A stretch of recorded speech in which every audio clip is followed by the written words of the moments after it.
We're going to spend the next little while looking at the product life cycle, and what you see now on the screen, of course, is the typical view that you get where it lays out the different stages of that product life cycle. Well, before we're done, we're going to answer about every question you or your teacher could possibly have about what happens with marketing during the different stages of the product life cycle.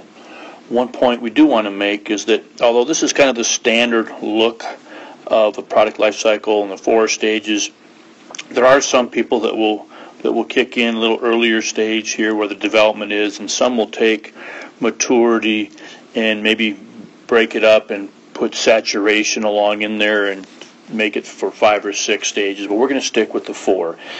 The 4, of course, are introduction, growth, maturity, and decline.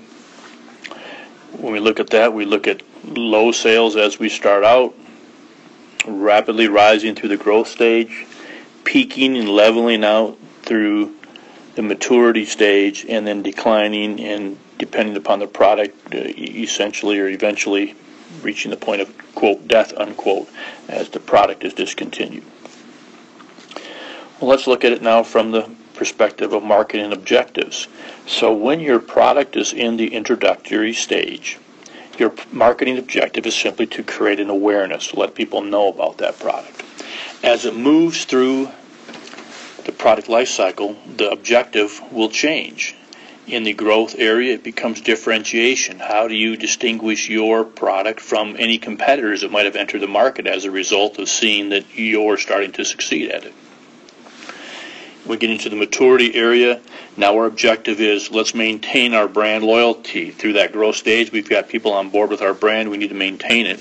And then when we hit the decline, we might harvest the product, which simply means get everything we can get out of it now, short-term vision, don't worry about the long-term, or we might actually delete it from our product offering.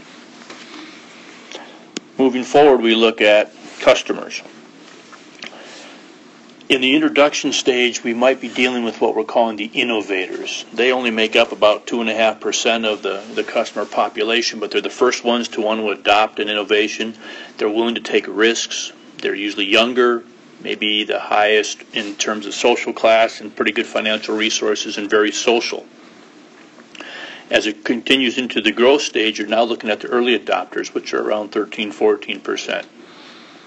They also like innovation. They have a high degree of opinion leadership, so they're very influential. They're typically younger, again, higher social status, financial resources, maybe more education, and again, more moving socially forward. The middle majority actually comes in, if you look at a lot of times we talk about an early majority and a late majority, and what we try to do here is kind of just take that cross section and make it the middle majority, so it'd be kind of right in the middle there. Again, they're not quite as innovative, or not quite as interested in adopting innovative products. It varies a little bit. They have some position of opinion leadership, but usually not very much.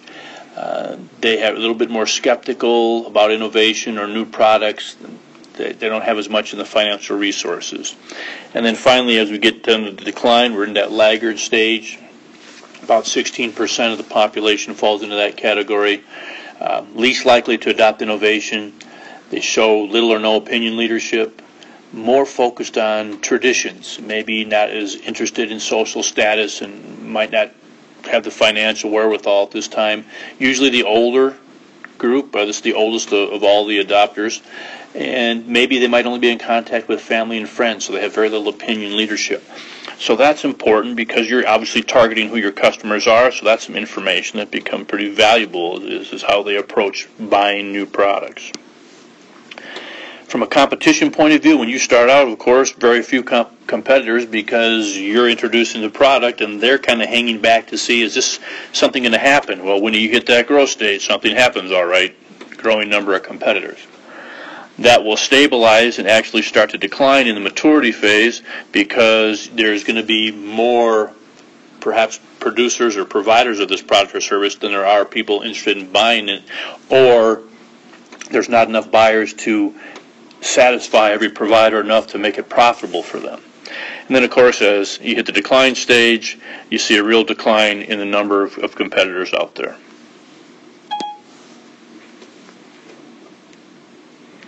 When we look at production offerings, we realize in the introduction stage we just have one product.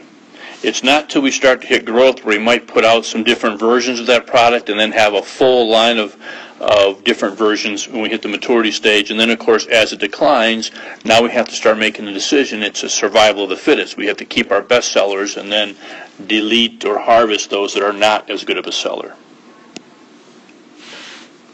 As far as the product classification, we have what we call question marks or a problem child in the introduction stage. They show promise because they're going to hit up here. They're going to start doing some good growth, but because they have such a poor profit margin, they might end up creating more questions than they answer, and that's why they're called the question marks.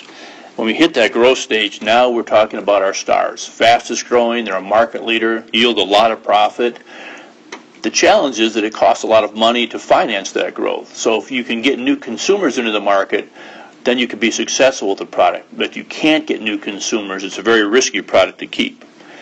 Where everybody wants to be is up here with the cash cows.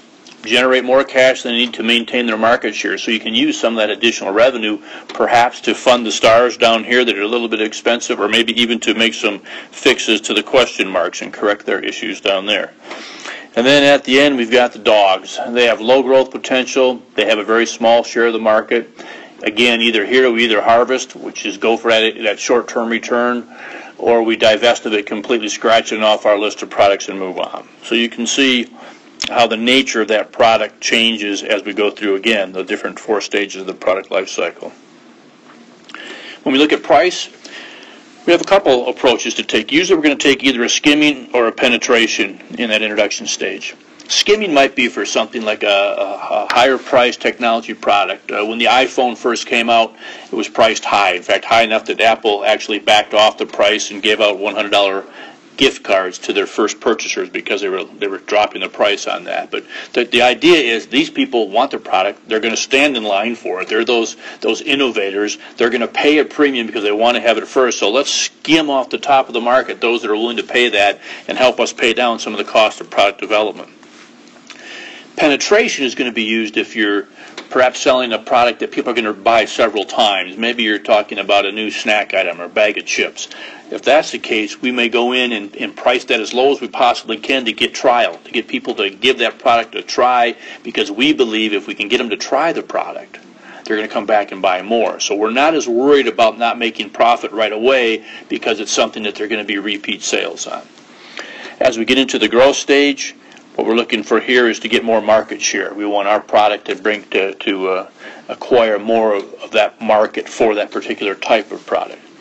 Then we're into defending our market share up here and pricing for profits in the maturity stage. And then we try whatever we can with our pricing to stay profitable, which is obviously a challenge in that declining stage. As far as the place or distribution, you might expect there are going to be very few points of distribution when we're going through that introduction stage. Something that does modify that a little bit is the ease with which we can offer products online or get affiliates to offer that. That might have an impact there. As we grow and the sales increase, that creates a demand for more outlets, and we will generally move in that direction, hitting the maximum number of outlets when we're in the maturity stage. As the demand for that product decreases and sales follows that decrease, there's probably less of a need for the outlets. Some outlets might not feel they're selling enough to make it worthwhile to carry the product, so we have fewer outlets during the decline stage. As far as our advertising, as you might expect in the introduction stage, we're talking about awareness, but specifically to those early adopters and to the innovators, because building that awareness with them is going to be different than what happens up here in the growth stage when we're going to try to build to the mass audience. In the introduction, you might be on just the right blogs, the right websites, maybe use some influencers on social media. In the growth, we're going to go with the mass advertising more so than in the introduction stage. In maturity, our advertising stresses the differences between brands because we have so much competition coming in. And then as it declines, all we're going to do here is reduce our expenditures in advertising and just try to maintain the most loyal customers. And generally, the most loyal customers require less maintenance to keep them on board. As for sales promotion, which is different than just straight out advertising because it's usually a buy one get one free, some type of a discount, a rebate, or contest, or sweepstakes, etc. You're going to do a lot of that in the first stage here, introduction, because you want to try to induce trial. You want to get people to get that product the first time. Now, again, that might not be the case if it's a higher price point in a technology-related item. In the growth stage, we're going to back off some because there's so much demand, so we don't need as much of those types of promotions in order to get the sales. We might increase them a bit in the maturity stage because we want to make sure that we both encourage brand switching over to our brand, but also discourage brand switching away from our brand. And then again, as it reduces in the sales, you're also going to reduce to minimal the sales promotions. And finally, what everybody looks for is what are we going to do with regards to profits? Well, as you might expect, it doesn't show it on this curve here, but those profits might be down below that line, or you might be losing some money at the beginning, and then start raising some profits in the growth stage. Your peak profits are in maturity, and then once again, when it declines, you're going to start making a smaller margin, smaller profits because of smaller sales. And that's the point with which we decide what are we going to do with this product. That brings us to the end of this little conversation about the product life cycle and how we make changes in our marketing throughout that product life cycle. I'm a little biased, but I believe that much of marketing is how we work within the stages of the product life cycle, always with the goal of keeping it growing as long as we can, and if once it hits maturity, extending that out as we can, and maybe even giving a product new life through some changes through that process. If you have more questions about the product life cycle, you can drop an email to me from your book, or obviously ask your teacher and they'll fill you in.